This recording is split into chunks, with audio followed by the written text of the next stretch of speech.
Now at 5 a.m. on WKYT this morning, we're learning more about a Lexington accident that has sent a car into an apartment building.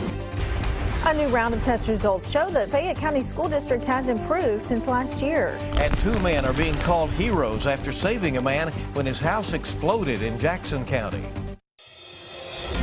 Tracking, alerting, protecting. This is WKYT This Morning. Good morning to you and welcome in on Thursday morning, October 1st. I'm Bill Bryant. And I'm Rebecca Smith. It's hard to believe October's already here. Yeah, unless you check the weather, you know. Yeah, it's cool. It feels like October. We're experiencing those changes right now, and some rain moving in as well, or continuing to move through. Meteorologist Micah Harris is on duty. Good morning. Hey, good morning. Yeah, I put out a tweet yesterday that when I was outside, and I was almost a chill in the air, really, as that wind passed by you and some of those showers. I just put out a tweet. That could be the warmest day we have in the forecast. Could be.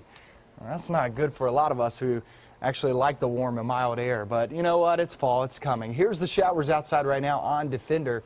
And we're seeing kind of the bulk of it down toward the southeast and right across the Bluegrass region, really overspread of that Jessamine County area, and work your way down into Boyle County. Lexington downtown, you'll be in the mix here in just about 5 to about 15 minutes. Right now it's sitting back over toward the eastern side of things. Then we go through the day, and you know what? It's not going to change that much. We'll go from the 50s to right around 60 degrees. It's not a big change there in the forecast with the temperatures, nor is it with the rain. It's still there, but the focus of the forecast, obviously, is Hurricane Joaquin. We have a new track for it. I'll get into that coming up in a few minutes.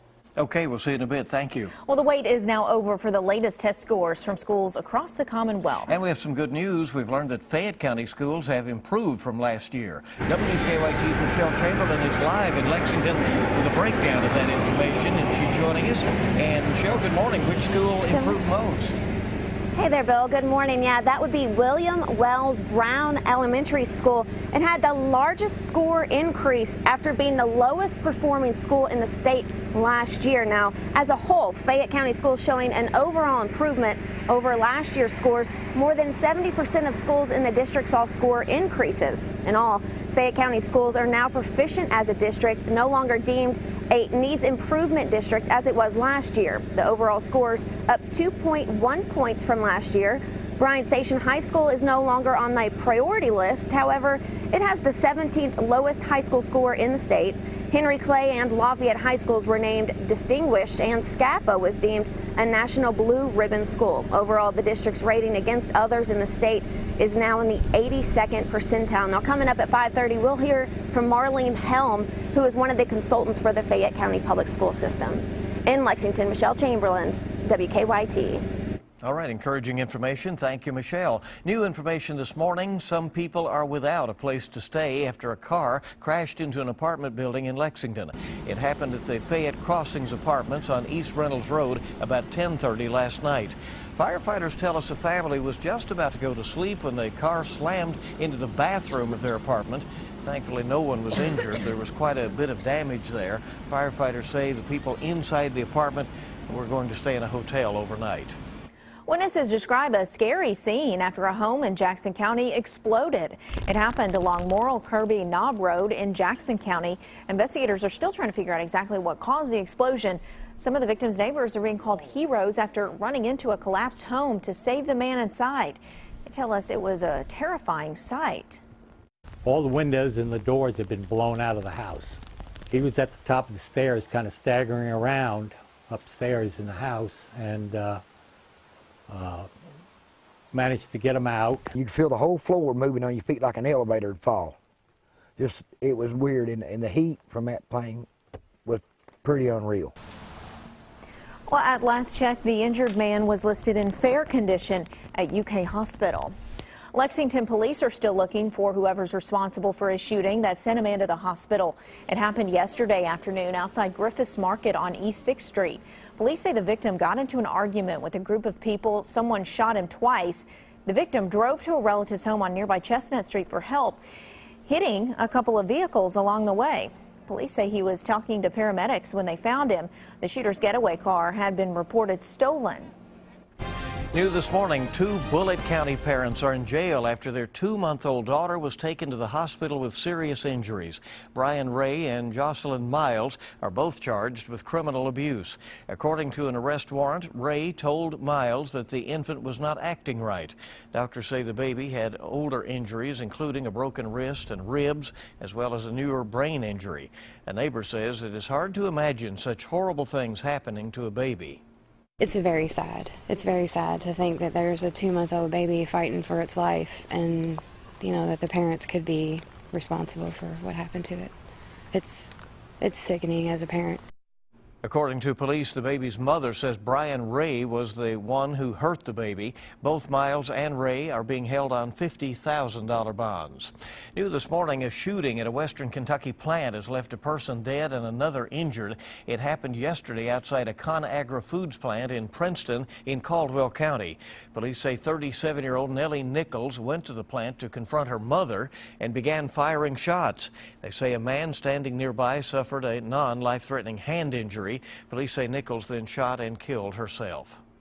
A grand jury indicted a Knox County man on charges he abused his 9-month-old stepson. 29-year-old Daryl Blevins faced charges of criminal abuse and assault. The child's mother, who's married to Blevins, says the child suffered cuts and bruises on his head. She says the boy recovered physically. He's still suffering emotionally, though. He has really bad nightmares to where he will wake up in the middle of the night screaming. And it takes everything in me just to get him calmed down. Well, she tells us she cannot understand why this happened since Blevins had never hurt any of her children before. Blevins did not want to talk to us about the allegations against him. Happening today, stores across the country are required to switch over to special credit card readers that can read microchip embedded credit cards. It's a big change for security purposes. Those cards are considered to make your personal information safer. However, a poll on our website reveals that many of our viewers don't have those chip-enabled cards in hand just yet. So many of you may have some questions. Let's go to WKYT's Victor Puente live in Lexington with more on what to expect while shopping today. Good morning, Victor. Well, today is a big deadline for retailers across the country. This change is supposed to protect shoppers from fraudulent charges. Now, October 1st is the day retailers are supposed to have new credit card readers in place, like the ones here at Target, that accept cards with microchips. Those chipped cards have an added layer of security to them. They use a microchip instead of a magnetic strip, creating a unique number for each transaction. The stores have a big incentive to make that change. Any that don't switch by today will be liable for fraudulent charges. If your cards aren't chipped, you'll still be able to use those with those readers. Banks tell us they've been rolling out those chipped cards in phases. Live in Lexington, Victor Puente, WKYT. Victor, thank you very much out there in the rain this morning. At least for now, a government shutdown has been avoided after President Obama has signed a short-term spending bill. That came hours after both the House and Senate approved the bill. It keeps the government running through December 11th. Lawmakers now have 10 weeks to come up with a more wide-ranging budget that would carry past the 2016 presidential election. The president said Americans deserve better than last-minute short-term legislation. Happening today, legendary boxer and Kentucky native Muhammad Ali will be honored in a special ceremony. Sports Illustrated will pay tribute to Ali by renaming its Sportsman of the Year Legacy Award. It will now bear Ali's name. That event will be this evening at the Muhammad Ali Center in Louisville. Ali has now graced the cover of Sports Illustrated for the 39th time. So a well-deserved honor for a sporting legend. Yeah, and a big one for him. Big honor tonight. All right, our time this morning, 5:09. WKYT this morning, and your Thursday is just getting started. A little boy in Florida was granted his dream come true. He got to become a deputy for the day. We'll show you the crisis he had to battle coming up after the break.